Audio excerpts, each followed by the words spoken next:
मैं प्रोफेसर ललित मोहन चौधरी, व्याख्याता अर्थशास्त्र विभागाध्यक्ष अर्थशास्त्र विभाग, भद्रकाली महाविद्यालय इटखोरी, ऑनलाइन कक्षाओं के लिए आप सभी का अभिनंदन करता हूं। Very good morning. उम्मीद है इस कोरोना संकट में, वैश्विक महामारी में आप सुरक्षित होंगे।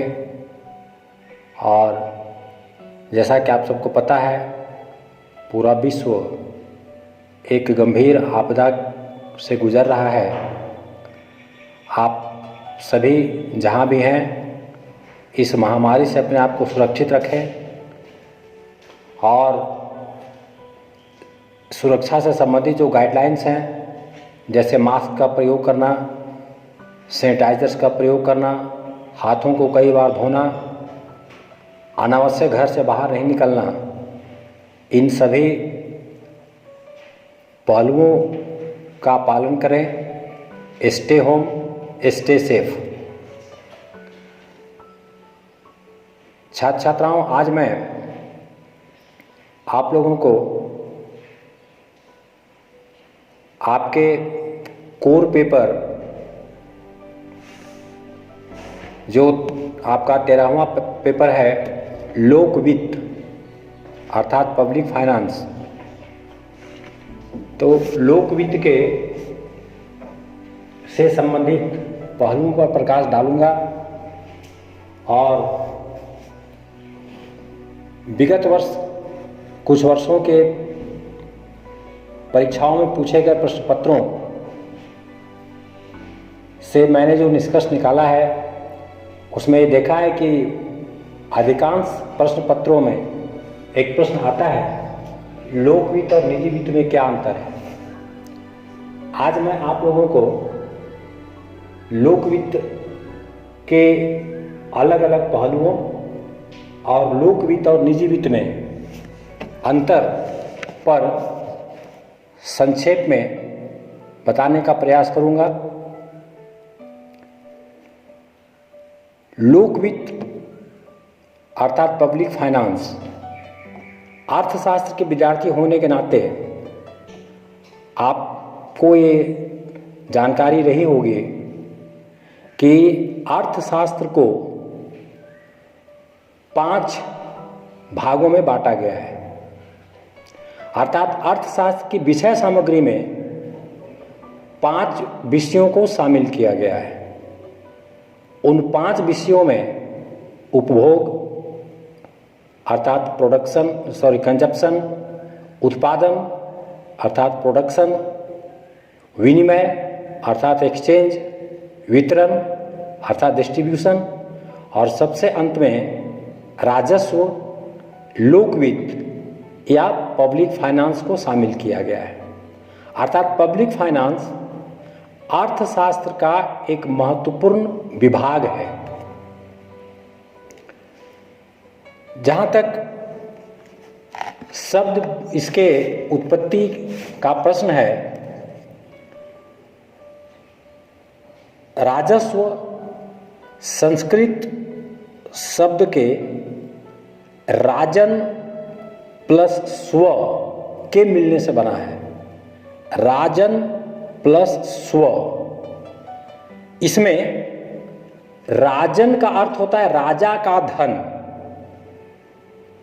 अर्थात राजन प्लस स्व का मतलब हुआ राजा का धन। अब उस जमाने में चूंकि राजतंत्र की व्यवस्था थी, इसलिए राजा के धन का प्रयोग किया जाता था। उस समय राजा का कोष होता था, आज भी राजकोष होता है, लेकिन आज राजा का धन शब्द का प्रयोग नहीं किया जाता है, चूंकि व्यवस्थाएं बदल गई। अब लोकतांत्रिक व्यवस्था है और लोकतांत्रिक व्यवस्था में सरकार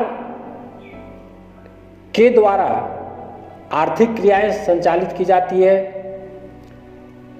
लोकतांत्रिक व्यवस्था में सरकार ही देश की मुखिया होती है।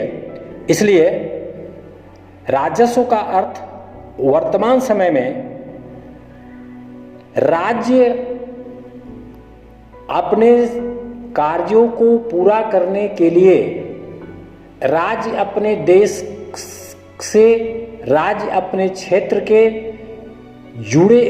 क्षेत्र के नागरिकों से जुड़ी हुई समस्याओं के समाधान करने के लिए, उनके कल्याण के लिए, देश के आर्थिक विकास के लिए धन कहाँ से जुटाता है और कैसे उसका प्रयोग करता है, इसका अध्ययन राजस्व के अंतर्गत किया जाता है। अंग्रेजी डिक्शनरी के अनुसार लोक वित्त या राजस्व पब्लिक फाइनेंस का हिंदी रूपांतर है, जिसमें पब्लिक का अर्थ होता है सार्वजनिक, अर्थात सभी लोगों का, संपूर्ण जनता का, और राजस्व का अर्थ होता है धन। सामान्य तौर पर वित्त के अंतर्गत मुद्रा को शामिल किया जाता है, लेकिन आधुनिक समय में साख को भी वित्त में ही शामिल किया जाता है। इस प्रकार लोक वित्त का अर्थ सरकारों की वित्त से संबंधित क्रियाओं से है। जहां तक लोक वित्त की परिभाषा का प्रश्न है, आप लोग सभी जानते हो कि अन्य विषयों के परिभाषाओं की तरह अर्थशास्त्र की परिभाषा प्रारंभ से विवादास्पद रही। अर्थशास्त्र की परिभाषा के बारे में तो ये कहा जाता है कि अर्थशास्त्र की उतनी परिभाषाएं जितनी अर्थशास्त्रीय है। ठीक उसी तरीके से राजस्व की परिभाषा, अर्थात राजस्व की एक सर्वमान्य परिभाषा दे पाना काफ़ी कठिन है, क्योंकि अलग अलग अर्थशास्त्रियों ने अपने अपने दृष्टिकोण से राजस्व को परिभाषित किया है।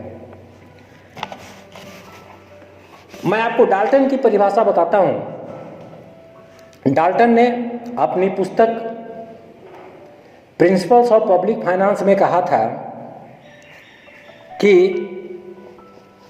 राजस्व का संबंध लोक सत्ताओं के आय और व्यय से और एक दूसरे के साथ समायोजन से है। अर्थात डाल्टन का ये मानना था लोक सत्ता अर्थात सरकार के आय और व्यय की क्रियाओं के समायोजन को ही लोक वित्त कहा जाता है, ऐसा डाल्टन का मानना था। एक अन्य विद्वान प्लेहन ने अपनी पुस्तक इंट्रोडक्शन ऑफ पब्लिक फाइनेंस में राजस्व को परिभाषित करते हुए कहा कि राजस्व वह विज्ञान है जो राजनीतिज्ञों द्वारा राज्य के उचित कार्यों को पूरा करने के लिए साधनों की प्राप्ति और उनसे संबंधित क्रियाओं को करने का अध्ययन है। अर्थात प्लेहन का यह मानना था कि राजस्व एक विज्ञान है जो राजनीतिज्ञों द्वारा, चूंकि लोकतंत्र में राजनीतिक दलों के लोग ही चुन करके सरकार में जाते हैं और वही सरकार चलाते हैं। इसलिए प्लेहन ने राजनीतिक शब्द का प्रयोग किया। तो उन्होंने कहा कि राजनीतिज्ञ अर्थात पॉलिटिकल स्टेट्समैन अर्थात सरकारें अपने राज्य के खर्चों को पूरा करने के लिए और भौतिक संसाधनों को अपने नागरिकों को जुटाने के लिए आय और व्यय को किन किन माध्यमों से प्राप्त करती है और फिर उनको किन किन मदों पर व्यय करती है, इसका समायोजन ही लोक व्यय कहलाता है। इसका समायोजन ही लोक वित्त कहलाता है, इसका समायोजन ही राजस्व कहलाता है।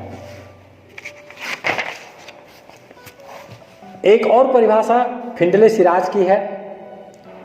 फिंडले सिराज ने अपनी पुस्तक द पब्लिक ऑफ फाइनेंस में कहा कि public finance is the study of the principles underlying the spending and raising of funds by public authorities. अर्थात राजस्व लोक सत्ताओं द्वारा कोषों के व्यय करने एवं प्राप्त करने में निहित सिद्धांत का अध्ययन है। प्रिय छात्रों, इस तरह से मैंने आपके सामने 3 परिभाषाएं रखी। इन तीनों परिभाषाओं को अगर आपने ध्यान से सुना होगा तो केवल शब्दों को के हेर फेर को यदि छोड़ दिया जाए तो तीनों परिभाषाओं की मूल चीज ये है कि किसी भी देश की जो सरकार होती है वो अपनी आर्थिक आवश्यकताओं को पूरा करने के लिए, अर्थात अपने देश के नागरिकों की आवश्यकताओं को पूरा करने के लिए, अपने देश के नागरिकों के वेलफेयर के लिए अर्थात कल्याण के लिए और अपने देश के आर्थिक विकास की गति को तेज करने के लिए किन किन स्रोतों से धन जुटाते हैं और किन किन मदों पर खर्च करते हैं, इसका अध्ययन ही लोक वित्त में किया जाता है। सारांश में हम कह सकते हैं कि राजस्व या लोक वित्त अर्थशास्त्र की एक शाखा है जिसमें मुख्य रूप से सरकार के आय व्यय, ऋण और उनके बीच किस प्रकार से समायोजन किया जाए उससे संबंधित होता है। अब जहाँ तक राजस्व के, मुझे उम्मीद है कि आप लोगों को राजस्व की परिभाषा समझ में आ गई होगी। अब मैं इसके दूसरे भाग में चलता हूँ। ये दूसरा भाग है, इसकी विषय सामग्री क्या है। राजस्व की विषय सामग्री, आप जानते हो कि किसी भी विषय की विषय सामग्री के अंतर्गत मुख्य रूप से इस बात का अध्ययन किया जाता है कि उसके अंतर्गत हम किन किन विषयों का अध्ययन करते हैं। तो राजस्व की विषय सामग्री के अंतर्गत हम ये देखेंगे कि राजस्व या लोक वित्त के अंतर्गत हम किन किन बातों का अध्ययन करते हैं। वर्तमान समय में लोक वित्त या राजस्व की विषय सामग्री के अंतर्गत मुख्य रूप से 6 विषयों का अध्ययन किया जाता है। वो 6 विषय क्या क्या हैं? सबसे पहला है सार्वजनिक व्यय। सार्वजनिक व्यय का अर्थ है कि विभिन्न मदों से सरकार जो धन इकट्ठा करती है उस धन को सरकार अलग अलग मदों पर कैसे खर्च करती है। क्योंकि सबसे बेहतर सरकार वही होती है जो अपने देश के संसाधनों को इस प्रकार से खर्च करती है ताकि सभी संसाधनों का, सभी क्षेत्रों को आवश्यकता अनुसार पर्याप्त मात्रा में संसाधन प्राप्त हो जाते हैं और कोई भी क्षेत्र संसाधन के अभाव में विकास की गति से पिछड़ा नहीं रह जाता है। तो लोक वित्त का सबसे पहला जो विषय है वो है सार्वजनिक व्यय। दूसरा है सार्वजनिक आय। अब आप सब जानते हो, स्नातक के विद्यार्थी हो, तो व्यय करने से पहले आय जरूरी है। अब आय चाहे आप जैसे भी जुटा सकते हो। आय का अर्थ होता है आपके द्वारा अर्जित किया हुआ, अर्न बाय योर सेल्फ। आप जो प्राप्त करते हैं वही आपका आय है। तो एक तो वो साधन, दूसरा है कि आप ऋण लेकर के भी वर्तमान समय में आय प्राप्त किया जाता है और उसके द्वारा भी आर्थिक विकास होता है। खैर जो भी माध्यम हो, लेकिन व्यय करने के लिए आय का होना जरूरी है। तो आय के अंतर्गत हम इस बात का अध्ययन करते हैं कि किसी देश की सरकार को किन किन स्रोतों से आय प्राप्त होती है। मुख्य रूप से अब चूंकि हमारे देश में संघीय शासन व्यवस्था है, अब संघीय शासन व्यवस्था है तो आपको पता है कि भारत के संविधान में केंद्र और राज्य के बीच अधिकारों का बंटवारा कर दिया गया है। संघ सूची, राज्य सूची, समवर्ती सूची, इन 3 सूचियों के अंतर्गत बंटवारा किया गया है। केंद्र सरकार को किन किन स्रोतों से आय प्राप्त होगी उसका अलग बंटवारा है, उसका अलग वर्गीकरण किया गया है, और राज्यों को किन किन मदों से आय प्राप्त होगी उसका अलग वर्गीकरण किया गया है। ये वर्गीकरण इसलिए किया गया है ताकि देश में केंद्र और राज्य के बीच किसी प्रकार का विवाद नहीं हो जाए, और जो भारत का ढांचा, जो भारत का संघीय ढांचा है उस पर आंच ना आ जाए और भारत की एकता और अखंडता अक्षुण्ण रहे। इसलिए मुख्य रूप से केंद्र के स्रोत और राज्य के आय के स्रोत अलग अलग बांट दिए गए हैं। दोनों ही सरकारों को, अर्थात केंद्र सरकार को भी और राज्य सरकार को भी, मुख्य रूप से 2 प्रकार से आय की प्राप्त होती है। एक टैक्सेबल इनकम और दूसरा नॉन टैक्सेबल इनकम। अर्थात जो सार्वजनिक आय का पहला स्रोत है वो है कर योग्य आय और दूसरा है गैर कर आय। वैसे आय जो करों से प्राप्त होते हैं, जो टैक्स से प्राप्त होते हैं, उसको टैक्सेबल इनकम कहा जाता है। और जो करों को छोड़ करके, जैसे दंड, जुर्माना, फीस, मूल्य इत्यादि के माध्यम से सरकारों को प्राप्त होते हैं, उसको गैर कर आय या नॉन टैक्सेबल इनकम कहा जाता है। राजस्व या लोक वित्त का जो तीसरा विषय सामग्री है वो है लोक ऋण। छात्रों, जैसा मैंने आपको पहले भी बताया कि ऋण भी आय प्राप्त करने का एक साधन है, और जिनके पास जो विकास करना चाहते हैं लेकिन जिनके पास धन, जिनके पास पैसे नहीं हैं, ये स्थिति केवल किसी व्यक्ति के साथ उत्पन्न होती है ऐसी बात नहीं है। देश की सरकार को भी ऋण लेने की आवश्यकता होती है। अभी आप जैसा कि जानते हो भारत में प्राकृतिक संसाधन प्रचुर मात्रा में है, लेकिन फिर भी आर्थिक विकास इसलिए नहीं हो पाता है क्योंकि कहा जाता है कि भारत में पूंजी की कमी है। तो पूंजी की कमी को ऋण लेकर के दूर किया जा सकता है। अब ये ऋण भी आप अगर देश के अंदर से लेते हैं तो आंतरिक ऋण है, देश के बाहर से लेते हैं तो विदेशी ऋण है। तो सरकार आवश्यकता अनुसार आंतरिक ऋण भी लेती है, विदेशी ऋण भी लेती है। अर्थात ऋण से जुड़े हुए सभी प्रकार के पहलुओं का अध्ययन लोक ऋण के अंतर्गत किया जाता है, जो लोकवित्त की तीसरी प्रमुख विषय सामग्री है। चौथी विषय सामग्री वित्तीय प्रशासन और नियंत्रण। आप सबको पता है कि हर क्षेत्र में नियंत्रण जरूरी है। आज आप बड़े पैमाने पर हर क्षेत्र में जो आप भ्रष्टाचार देखते हैं, जो आप घपले घोटाला देखते हैं, जो आप वित्तीय बंदरबाट देखते हैं, इसके पीछे मूल कारण क्या है?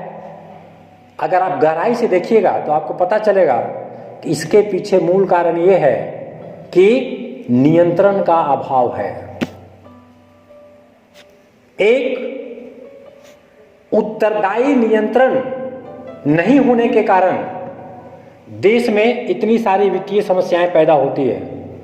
तो वित्तीय प्रशासन और नियंत्रण में हम लोग इस बात का अध्ययन करते हैं कि हम आय व्यय के अंतर्गत किस प्रकार से समायोजन करें, धन को किस प्रकार से खर्च करें, कि जिन कार्यों के लिए धन का आवंटन किया गया है उन्हीं कार्यों उन्हीं कार्यों को करने के काम में धन को लगाया जा सके, बीच में धन को ऊपर ऊपर ही उड़ाया नहीं जा सके, कागजों पर फर्जी काम नहीं किए जा सके, फर्जी आंकड़े या फर्जी हिसाब दे करके और धन का बंदरबाट नहीं किया जा सके। इन सारे बातों का अध्ययन, साथ ही साथ आय और व्यय को किन किन संस्थाओं से कैसे बेहतर तरीके से हम समायोजित कर सके, हम कैसे संचालन कर सके, इसका अध्ययन इसके अंतर्गत किया जाता है। जो पांचवा विषय सामग्री है लोकवित्त का, वो है राजकोषीय नीति। राजकोषीय नीति के अंतर्गत इस बात का अध्ययन किया जाता है कि कोई भी जो देश है वो अपने राजकोष का प्रयोग किस प्रकार से करता है। 1930 की विश्वव्यापी मंदी की समस्या के बाद से राजस्व में राजकोषीय नीति को एक नए रूप में जोड़ा गया है और राजकोषीय नीति में सरकार अपने आय, व्यय, राष्ट्रीय आय, उत्पादन, रोजगार इत्यादि के लिए कोषों का किस प्रकार से प्रयोग करती है, इसका अध्ययन किया जाता है।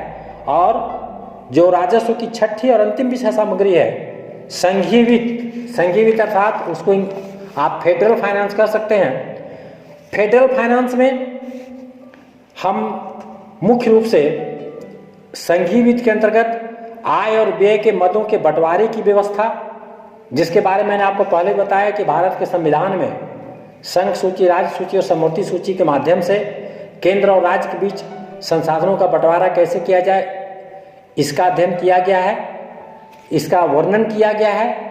और संघीय वित्त में हम इसी बात का अध्ययन करते हैं कि केंद्र और राज्य के बीच किस प्रकार से संसाधनों का बंटवारा किया जाए ताकि भारत का संघीय ढांचा मजबूत रहे और आर्थिक मुद्दे को लेकर के केंद्र और राज्य में किसी भी प्रकार का कोई विवाद न हो। प्रिय छात्रों, अभी तक आप लोगों ने राजस्व की परिभाषा और इसकी विषय सामग्री का अध्ययन किया। अब मैं थोड़ी सी इसकी प्रकृति के बारे में आपको बतला देता हूं। प्रकृति का अर्थ होता है स्वभाव, नेचर। प्रत्येक वस्तु की अपनी प्रकृति होती है। जैसे हम बोलते हैं कि आग गर्म है, बर्फ ठंडा है, तो इसको हम आमतौर पर बोलते हैं। यदि हम इसी को बोले कि आग की प्रकृति गर्म है, बर्फ की प्रकृति ठंडी है, तो ये उसकी विशेषता, ये उसकी प्रकृति। अर्थात प्रकृति का मतलब होता है किसी भी व्यक्ति का, किसी वस्तु का स्वभाव। जहाँ तक विषयों की प्रकृति का प्रश्न है, तो विषयों की प्रकृति में मुख्य रूप से हम दो बातों का अध्ययन करते हैं कि संबंधित विषय विज्ञान है या कला है।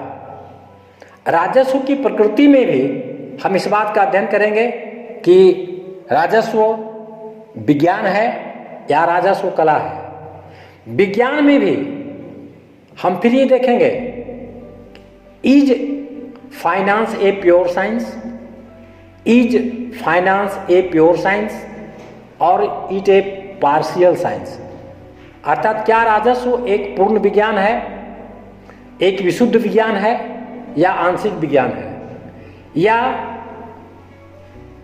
Is public finance an art, if it is art is it pure art और इज इट पार्शियल आर्ट। अगर राजस्व एक कला है तो क्या ये पूर्ण रूपेण कला है, क्या ये, या यह केवल एक आंशिक कला है। जब हम विस्तृत रूप से इसके विश्लेषण में जाएंगे तो मैं आपको सारांश में बतलाना चाहूंगा कि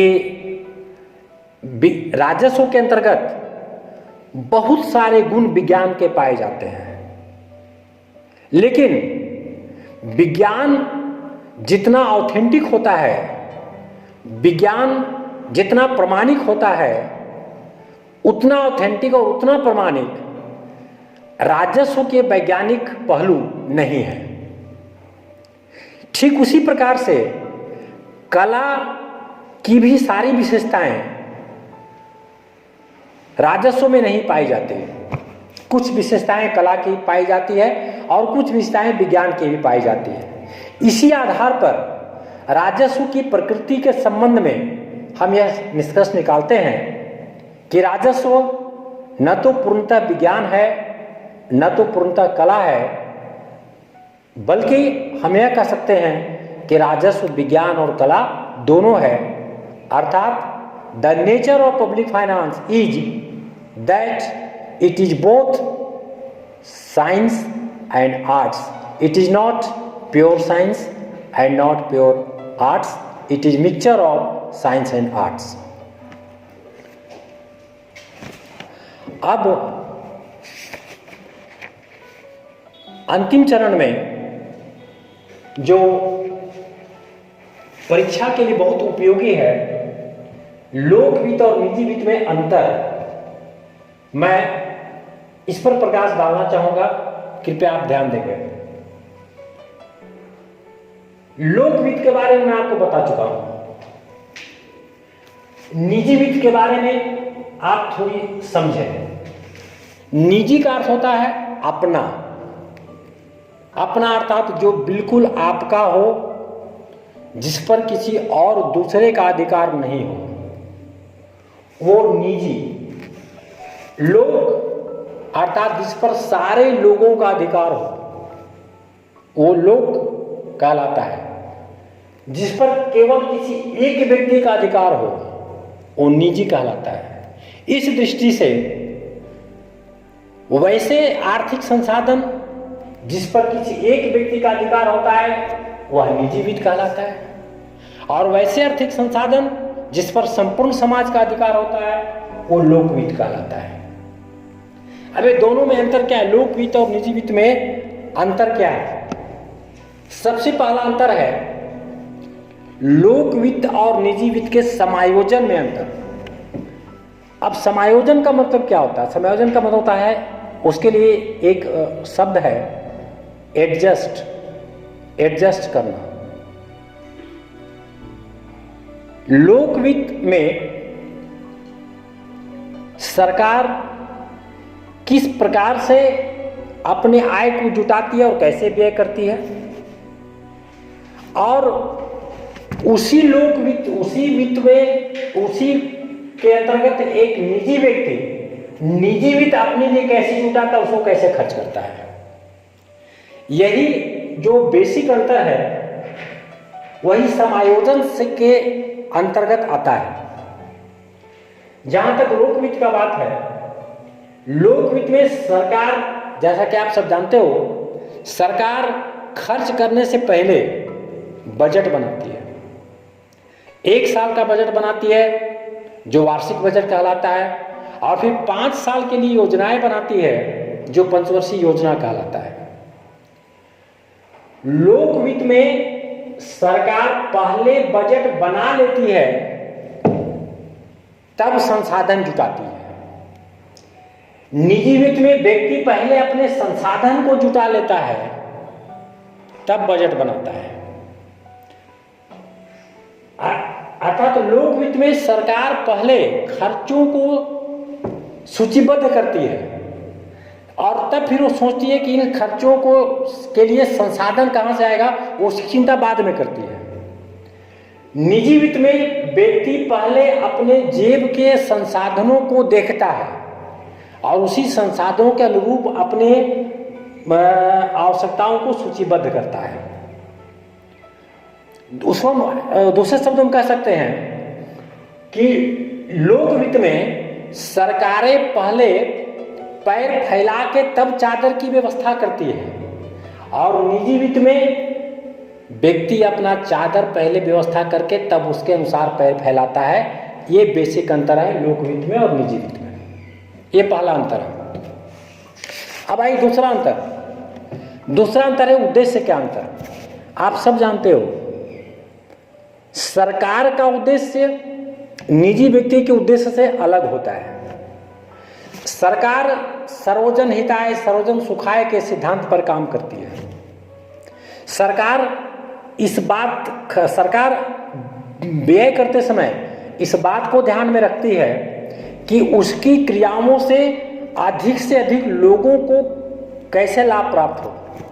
क्योंकि सरकार के कार्यों से जितना ज़्यादा लोगों को लाभ प्राप्त होगा, चुनाव में सरकार को उतना ज़्यादा राजनीतिक लाभ प्राप्त होगा।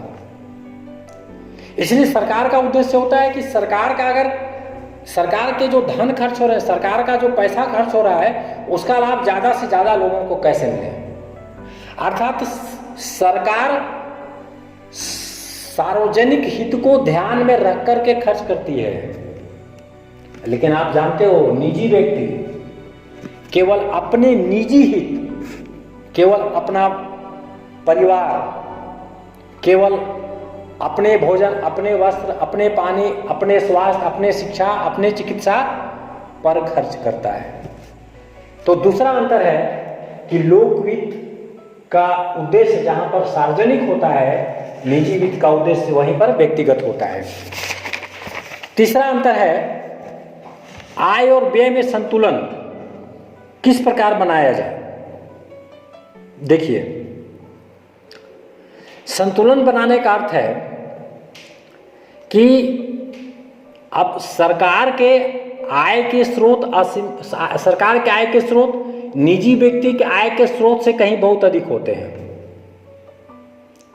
अब निजी व्यक्ति बहुत ज़्यादा अपने परिवार के सदस्यों, अपने मित्रों, अपने रिश्तेदारों या बैंकों से ऋण ले सकता है। लेकिन सरकार अपने देश के नागरिकों के अतिरिक्त विदेशों से, विदेशी संस्थाओं से, विश्व बैंक से, अंतर्राष्ट्रीय मुद्रा कोष से धन ले सकती है। तो सरकार को जब भी आवश्यकता पड़ेगी तो अपनी आवश्यकता अनुसार वो धन जुटा सकता है। लेकिन व्यक्ति एक सीमा तक ही धन को जुटा सकती है। कोई निजी व्यक्ति असीमित मात्रा में संसाधन नहीं जुटा सकता, क्योंकि उसके आय के स्रोत सीमित होते हैं। लोक वित्त में सरकारें पर्याप्त मात्रा में संसाधन जुटा सकती है। क्यों? क्योंकि उसके आय के स्रोत असीमित होते हैं, निजी व्यक्ति की तुलना में बहुत अधिक होते हैं। तीसरा अंतर है गोपनीयता में अंतर। अरे गोपनीयता का मतलब क्या होता है? गोपनीयता का मतलब होता है कि हम अपनी बातों को दूसरों के सामने कितना प्रकट करते हैं। अगर प्रकट कर देते हैं तो ये कहा जाता है कि वो गोपनीय नहीं रहा। गोपनीयता का मतलब आप समझिए छिपाना। तो जब कोई निजी व्यक्ति अपने पैसे को खर्च करता है तो आप जैसा जानते हो, निजी व्यक्ति की ऐसी प्रवृत्ति होती है कि अगर वो संकट में रहेगा तो अपने खर्चे को बढ़ा के बतावेगा। जैसे अगर किसी व्यक्ति का 10 रुपए का सामान भुला जाए तो बोलेगा क्या करें, वो जो हमारी कलम जो भुला गई, चोरी हो गई, वो 100 रुपए की थी। लेकिन अगर वो कोई अच्छा काम करके आया है, अगर वो कहीं बड़ा सा प्लॉट खरीद करके आया है, आप उसको पूछिए कि क्या बात है, कैसा लगा आपको प्लॉट जहां आप खरीद करके आए, तो आपसे छुपाने का प्रयास करोगे। नहीं, प्लॉट खरीदे नहीं, देखने गए थे, नहीं पसंद आया, दूसरे जगह देखेंगे, जबकि वो सारा काम करके आया होता है। तो व्यक्ति निजी वित्त में व्यक्ति अपने आय को छुपाने का प्रयास करता है, अपने आय को सही तरीके से बताने का प्रयास नहीं करता है। कोई भी व्यक्ति अपने इनकम को सही बताने का प्रयास नहीं करता। लेकिन सरकार ऐसा नहीं करती।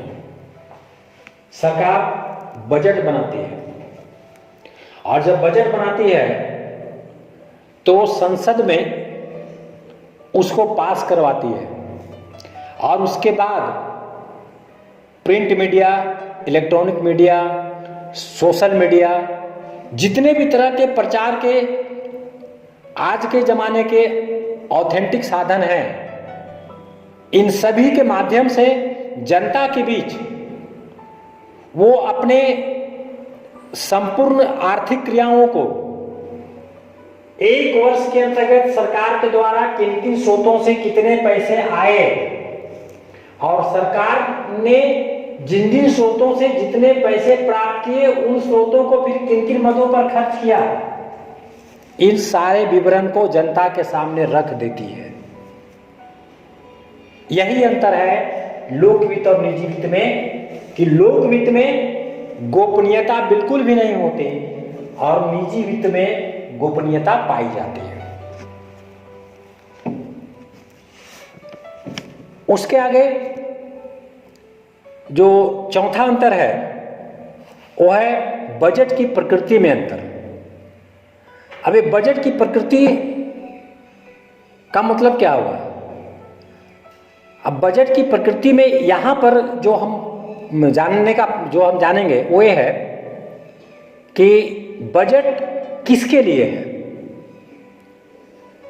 तो साफ सुथरी बात है कि अगर लोक वित्त में सरकार सार्वजनिक व्यय करेगी, सार्वजनिक मतलब सरकार के द्वारा किया जाने वाला व्यय, सरकार विभिन्न स्रोतों से धन प्राप्त की और फिर उसको विभिन्न मदों पर खर्च की, तो जो विभिन्न मदों पर खर्च करती है वो सार्वजनिक व्यय कहलाता है। तो सरकार जब सार्वजनिक व्यय करेगी तो वो लोक कल्याण के लिए करेगी, सभी लोगों के लिए करेगी। अर्थात लोक वित्त में जो बजट की प्रकृति होगी वो सार्वजनिक होगी और निजी वित्त में जो व्यक्ति बजट बनाएगा वो केवल अपने परिवार के लिए बनाएगा, केवल अपने हित में बनाएगा। तो इसलिए निजी वित्त में जो बजट की प्रकृति होती है उसकी वो निजी प्रकृति की होती है और लोक वित्त की जो प्रकृति होती है वो सार्वजनिक प्रकृति की होती है। ये दोनों में अंतर होता है। लोक वित्त और निजी वित्त में एक और प्रमुख अंतर यह है कि लोक वित्त और निजी वित्त में अनिवार्यता के आधार पर एक अंतर किया जाता है। अभी अनिवार्यता के आधार पर अंतर का क्या मतलब है?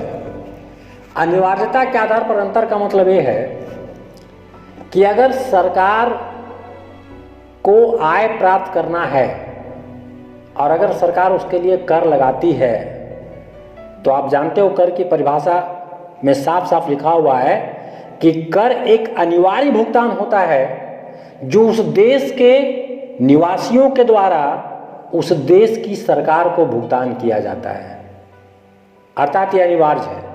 मतलब सरकार अगर धन जुटाने का प्रयास करती है तो अनिवार्य प्रकृति के होते हैं। अब व्यक्ति अगर कोई निजी व्यक्ति अगर किसी से कहीं से ऋण लेना चाहे, कहीं से धन जुटाना चाहे तो वो अनिवार्य प्रकृति की नहीं होती, क्योंकि हम किसी निजी व्यक्ति से अगर ऋण लेंगे तो उसको देना ही होगा, ऐसा उसके लिए अनिवार्यता नहीं है। लेकिन लोक वित्त में ऐसी अनिवार्यता है। इस प्रकार से